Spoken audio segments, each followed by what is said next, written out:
Bonjour à toutes et à tous. Je vous souhaite la bienvenue dans cette nouvelle édition du GT Vu d'ailleurs. Je suis ravi de vous retrouver pour cette édition, pour cette reprise d'édition. Donc vous le savez, hein, le GT Vu d'ailleurs, eh bien c'est l'actualité vue sous un prisme différent que celui de la finance de marché, la finance d'entreprise et la macroéconomie, puisqu'on va aborder des thèmes qui sont des thèmes comme l'actualité sociale, l'actualité culturelle, l'actualité économique mais pas financière et bien justement comme d'habitude on va démarrer notre émission avec un focus sur l'actualité internationale. Je vous rappelle que l'ensemble de nos articles, l'ensemble des opinions qui sont présentées sont tirées du site internet www.vudailleurs.com. On commence donc avec l'international et à l'international, l'Union européenne va acheter des vaccins contre la variole du singe. En effet, la Commission, par l'intermédiaire de l'Autorité européenne de préparation et de réaction en cas d'urgence sanitaire et du mécanisme EU4Health, a acheté des vaccins antivarioliques de 3e génération qui sont efficaces contre le virus de la variole du singe. La commissaire à la santé de la Commission européenne, Stella Kyriakides, a signé un accord pour l'achat d'environ 100 000 doses d'un vaccin contre la variole du singe au nom des États membres, a-t-elle annoncé en début de semaine dernière. Les cas de variole du singe continuent malheureusement à augmenter et à mi-juin, on compte environ 900 cas qui ont été signalés dans 21 pays de l'Union européenne, avec quelques 500 cas signalés en dehors donc, de l'Union européenne dans des pays non endémiques. L'Espagne, le Portugal et l'Allemagne ont signalé la plupart des cas dans l'Union européenne, tandis que le Royaume-Uni a enregistré le nombre le plus élevé de cas dans le monde. Hier, les autorités sanitaires françaises faisaient état de 300 cas de variole du singe sur notre territoire. Le porte-parole de la Commission a précisé que les vaccins ne seront pas utilisés pour une vaccination de masse, mais plutôt pour certains groupes, car le virus se propage par contact étroit de peau à peau. Rappelons à toute fin utile que les cas sont généralement bénins et aucun décès n'a été signalé, mais le virus peut présenter des risques pour les personnes vulnérables. On va marquer une toute première pause et on se retrouve dans un instant sur TV Finance. À tout de suite.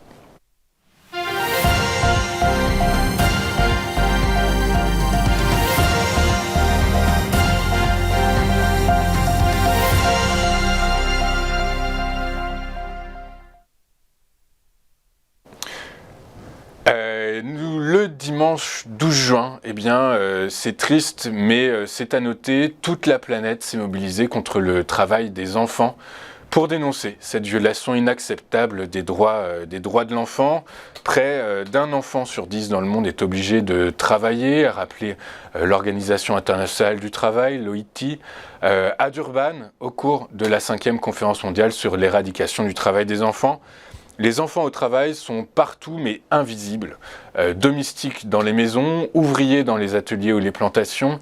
Bref, l'utilisation d'enfants comme, on note aussi l'utilisation d'enfants comme esclaves, comme prostituées, comme dealers, et même leur enrôlement comme soldats dans certains conflits constituent les formes les pires du travail des enfants. Selon les dernières statistiques de l'ONU, datant de 2020, 160 millions d'enfants âgés de 5 à 17 ans sont privés de leur enfance parce qu'ils exercent un travail dans l'agriculture, le secteur des services ou dans l'industrie, ce qui représentait une augmentation de 8,4 millions d'enfants depuis 2016. Alors que le fléau du travail des enfants avait connu un net recul entre 2000 et 2016 avec une baisse de 94 millions du nombre de garçons et de filles au travail, ce sont 9 millions d'enfants supplémentaires qui vont s'ajouter d'ici à la fin de 2022, notamment en raison de la crise du Covid. L'ONU a pour objectif d'éliminer le travail des enfants d'ici à 2025 et le travail forcé d'ici à 2030. On marque une pause et on se retrouve dans un instant sur TV Finance.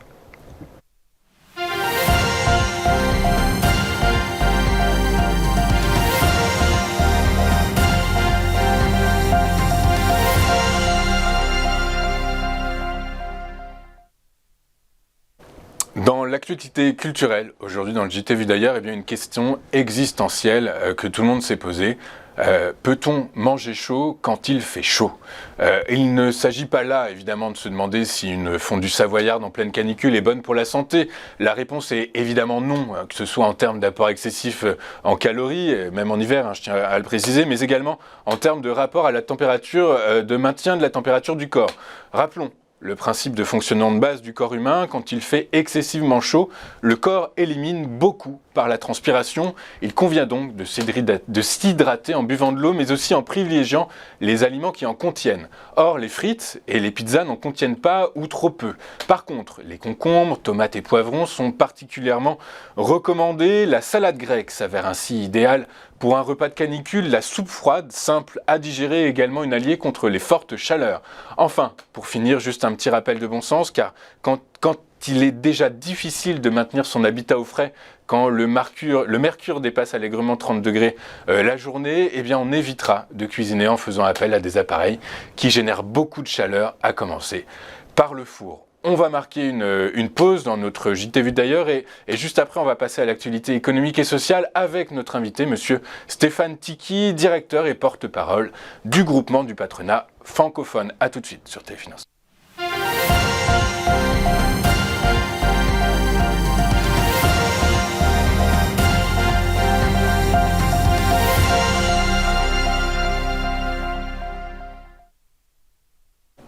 Nous sommes de retour dans cette édition du 24 juin du JT Vu d'ailleurs. Il est désormais temps d'ouvrir notre page actualité économique et sociale avec notre invité, monsieur Tichy. Bonjour monsieur Tichy. Bonjour, merci beaucoup pour votre invitation. Je vous en prie, merci beaucoup d'avoir accepté notre invitation.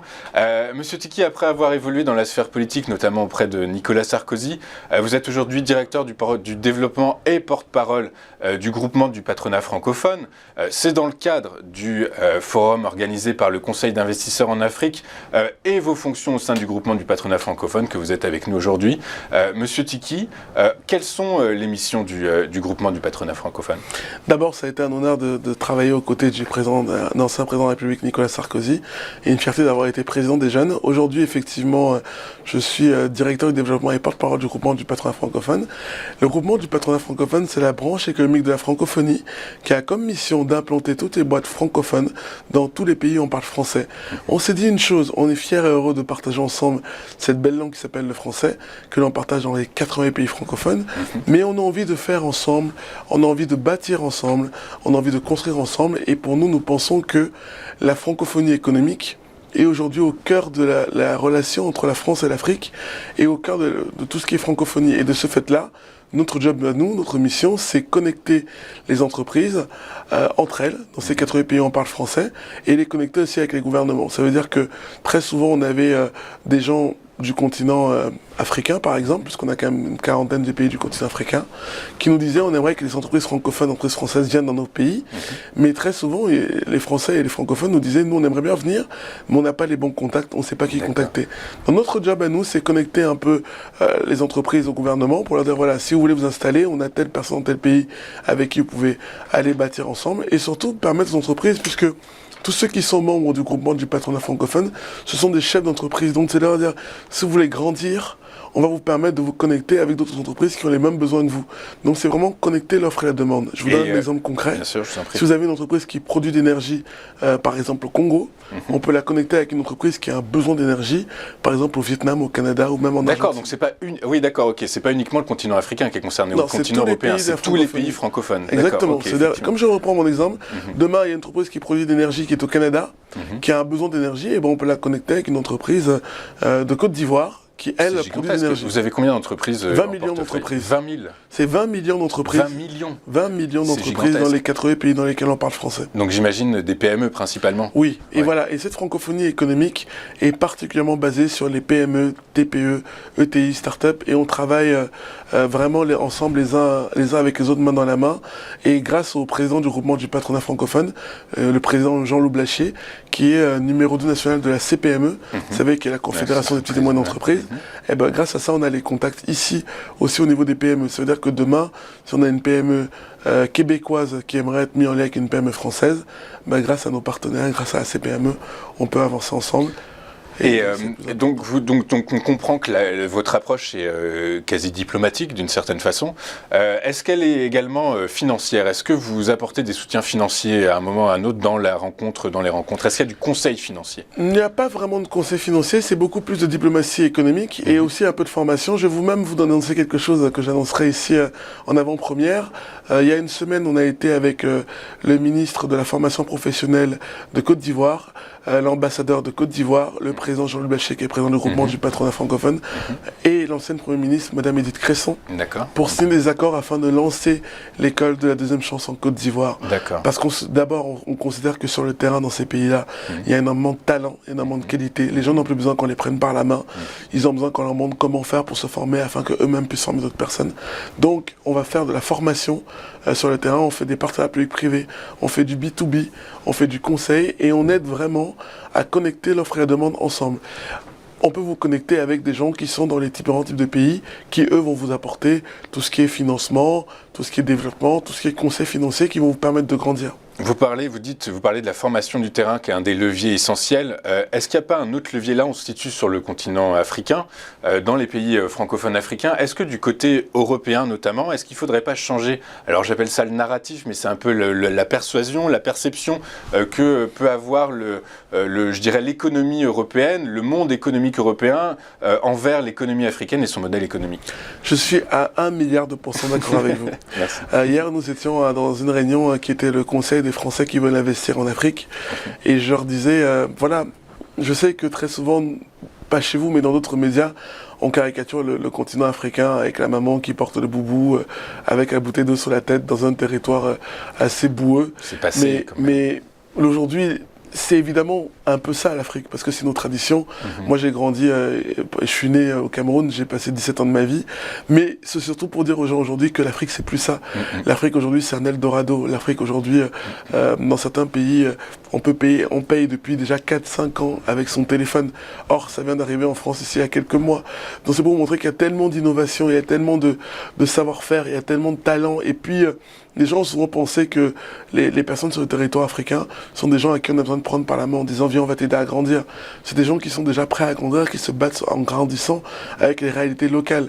Et donc moi souvent dans le fameux mot narratif, moi hier notamment je me suis exprimé pour dire aux gens voilà l'Afrique a besoin d'être un partenaire de la France, parce que vous savez on parle beaucoup de la France et d'Afrique, mais sur le continent africain il y a quand même beaucoup de pays qui sont là. Il y a Israël, il y a la Turquie, il y a la Chine, même la Russie est là. Donc aujourd'hui la France n'a plus le monopole, il y a de la concurrence, il y a de la compétition, et nous qui sommes francophones, on aimerait que la France reste le partenaire privilégié. Mais si on continue comme ça, bientôt, dans un jour que je ne souhaite pas, il risque d'avoir beaucoup d'Afrique et plus beaucoup de France. Ce qui est sûr, c'est qu'aujourd'hui, la tendance, c'est effectivement celle que vous présentez. On a quand même l'impression qu'il y a de plus en plus de sentiments un peu anti-français dans les pays, notamment d'Afrique de l'Ouest. Donc effectivement, c'est pas à souhaiter que ce sentiment se renforce. Vous parlez, donc on parle de... Il peut avoir des sentiments anti-français, mais alors... De rejet, oui mais c'est du rejet. Je vais faire un peu d'humour. Pour moi, la relation entre l'Afrique et la France, c'est comme une relation amoureuse. C'est une relation dans laquelle il y a des hauts et des bas, mais ce qui est le plus important surtout, c'est qu'il y a un lien entre les deux. Quand vous allez sur le continent et que vous venez en disant que vous êtes français, vous représentez la France, il y a une vraie histoire qui s'est bâtie ensemble, une histoire avec des points positifs mais des points négatifs. Donc c'est une mauvaise passe en ce moment, une mauvaise passade. Mais dès qu'on leur dit, voilà, on a envie de venir sur le pays, on veut investir, on va développer le pays, on va former des gens, on va créer de l'emploi, on va augmenter le pouvoir d'achat, on va permettre de gagner à la France et au pays en disant qu'on parle d'égal à égal.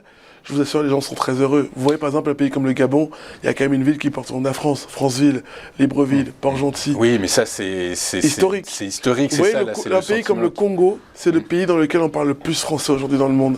150 millions d'habitants. Et un très beau français. En fait. Un très bon français. Avec, pardon de le préciser ici, mais 65% de la population qui a moins de 35 ans, qui est l'avenir. Ouais, donc c'est un vivier extraordinaire en fait. Voilà. Je suis entièrement d'accord. On essaie d'expliquer à tout le monde, parce que par exemple le Gabon, vous voyez, mais comment faire comment diffuser cette parole seul. Parce que le Gabon a un pied dans le Commonwealth, alors qu'il n'y a aucun lien entre le Gabon et le Commonwealth. Exactement. Mais ils nous ont dit, d'ailleurs, on en parlait hier avec les ministres qui étaient là hier, qu'ils veulent garder quand même un pied dans la francophonie.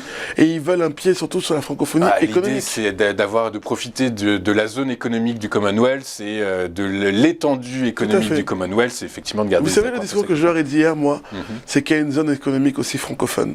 Et qu'on a envie de bâtir ensemble à travers avec le groupement du patronat francophone.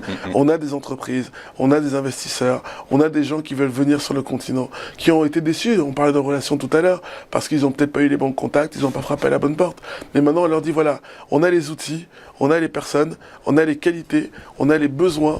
Donc venez investir dans ces pays-là qui sont l'Eldorado. Et souvent, je dis, l'Europe est un continent dans lequel, aujourd'hui, on se bat pour avoir quelques cerises. L'Afrique est un continent dans lequel, aujourd'hui, il y a des graines de cerises qui vont donner des milliards de cerises. Alors, justement, vous parlez de graines de cerises. Comment on peut valoriser le potentiel d'une entreprise africaine ? Et surtout, alors j'ai une autre question, on n'a plus beaucoup de temps en fait, je suis désolé. Non mais c'est ça, on va le prendre, mais j'ai une question que j'ai vraiment envie de vous poser qui me semble, c'est comment on peut aider les Africaines, comment on peut aider les entreprises africaines à se connecter aux chaînes de valeur occidentales ? Comment faire ? D'abord, il faut accepter que les entreprises africaines sont totalement différentes. Parce qu'on n'est pas dans une histoire... Parce que très souvent, dans les modèles de développement économique, je vais essayer d'aller un peu plus vite, mais dans les modèles de développement économique, on expliquait que le modèle de développement économique européen, c'est un modèle de développement qui va à tous les pays qui veulent se développer. La réalité, c'est pas vrai. Parce que chacun a ses matières premières, chacun a ses réalités sur le terrain, chacun a un potentiel de main-d'œuvre qui a telle ou telle qualité qui sont différentes des autres. Donc ça, déjà, c'est une qualité. Et il faut dire justement que ces différences-là sont pour moi un lien de complémentarité. Donc les entreprises africaines, elles sont talentueuses, elles sont vivifiantes, les entrepreneurs africains connaissent ces réalités du terrain. Et moi je leur dis, très souvent quand on a des entreprises françaises et francophones qui veulent y aller, je leur dis, on vient pas pour venir changer votre pays, on vient pas pour venir changer votre vie, on vient pour vous apporter un savoir-faire, une valeur ajoutée, quelque chose en plus que nous connaissons ici, qui va vous permettre à vous de grandir, pour travailler ensemble, main dans les mains. Oui, exactement. La connexion aux chaînes de valeur, ça ne veut pas dire l'adaptation, l'acculturation, c'est vraiment comment créer des accointances pour que les modèles économiques... Cette vision que nous portons, je me permets de dire nous, que nous portons ensemble, est une vision nouvelle. Parce que très souvent dans le passé, les gens pensaient que dès qu'ils arrivaient quelque part, ils arrivaient, ils s'installaient, ils imposaient leur vision en disant « Bon, moi je sais comment ça se passe, si tu veux grandir, on va faire ma méthode. » On était dans un rapport dominé-dominant en fait. Voilà, et c'est pour ça d'ailleurs que la relation s'est un peu distendue, même si le lien reste toujours le même. Et sauf qu'aujourd'hui, on ne dit pas aux gens « On va venir changer ton pays ». Je trouve ça d'ailleurs, pardon de le dire comme ça, très prétentieux de venir à dire à quelqu'un qui a grandi avec les valeurs et les ressources du pays que nous ne connaissons même pas, en disant non, on va changer ce qui se passe chez toi. En revanche, ce que nous proposons au sein du groupement du patronat, c'est d'abord nous faisons une étude de marché par rapport aux besoins et par rapport à la demande. Quels sont vos besoins? Quels sont les projets? Sur quoi on peut vous accompagner? Donc on se met tout de suite avec eux. Ensuite, pardon de le dire comme ça, on se base vraiment particulièrement sur les patronats qui sont leurs relais sur le terrain. Le patronat sénégalais, le patronat congolais, le patronat camerounais, le patronat vietnamien, le patronat canadien, en disant voilà, on va se baser avec vos entreprises, donc quels sont vos besoins? Et nous, une fois qu'on a fait une étude avec ce qu'on appelle l'intelligence économique, étude de marché, on va regarder dans notre petite besace, dans nos 20 millions d'entreprises qui sont implantées. C'est une sacrée besace quand même. C'est une sacrée besace qui sont implantées dans tous les pays où on parle français. Ça peut être de l'Argentine au Vietnam, aux Émirats. On parle français en Argentine? Oui, l'Argentine fait partie des pays francophones. C'est un pays extraordinaire, ça, d'accord, ouais. Exactement, donc, comme le Canada. Et très souvent, donc, on va étudier ce marché-là et on va leur dire par rapport à ce que vous avez comme besoin, voilà l'offre de ce qu'on peut vous proposer. Et on organise des événements où on va connecter l'offre et la demande. Donc, vous voyez, on a vraiment deux parties. On a une partie diplomatique où on va connecter ceux qui dirigent, donc les décidants politiques ensemble, mais on va surtout connecter les décidants économiques ensemble en disant, les amis, nous on croit que seul on avance, mais ensemble on peut aller plus loin. Donc on va se mettre les uns avec les autres. Et peut-être l'innovation de la journée, c'est-à-dire qu'on ne peut pas travailler les uns contre les autres, mais plutôt travailler les uns avec les autres en faisant ce bout de chemin ensemble. Et ce que je disais pardon de dire ça comme ça, mais mes frères du Gabon ou mes frères du Togo, oui, le Commonwealth fait une vraie sphère économique et moi je suis fier de pouvoir le reconnaître parce qu'ils sont très bons dans le business, mais nous aussi, francophones, nous avons une vraie sphère économique et on peut bâtir ensemble économiquement et ce lien, cette relation que l'on a depuis tellement d'années, qui a été une relation forte et intense, et bon, on va la rendre encore plus économique aujourd'hui pour que des deux parties du continent, on ait des gens qui parlent d'égal à égal, et surtout pour que la France puisse gagner et l'Afrique puisse gagner. Et je terminerai en vous disant, moi je fais partie de ceux qui croient qu'on peut être, comme moi, natif de Yaoundé, profondément amoureux du Cameroun et du continent africain, et vivant à Paris depuis 17 ans, donc profondément amoureux de la France et du continent européen, et on peut bâtir ensemble. Exactement. Monsieur Stéphane Tecky, merci pour ces belles paroles, pour ces paroles encourageantes et cette prospective radieuse dont on a besoin. Aujourd'hui, les perspectives, à quelque niveau que ce soit, sont effectivement un peu délicates, mais votre optimisme et votre joie de vivre et fait plaisir à voir. Je vous remercie beaucoup, monsieur. C'est un plaisir. Monsieur Tecky, je rappelle que vous êtes directeur et porte-parole du groupement du patronat francophone. Merci beaucoup d'être venu. Merci à vous, je vous en prie. C'est nous qui vous remercions. Je vous souhaite, c'est la fin de cette édition du JT Vu d'ailleurs. Merci beaucoup d'avoir été avec nous aujourd'hui. Je vous souhaite une excellente journée et un très bon week-end. À très bientôt sur Téléfinance.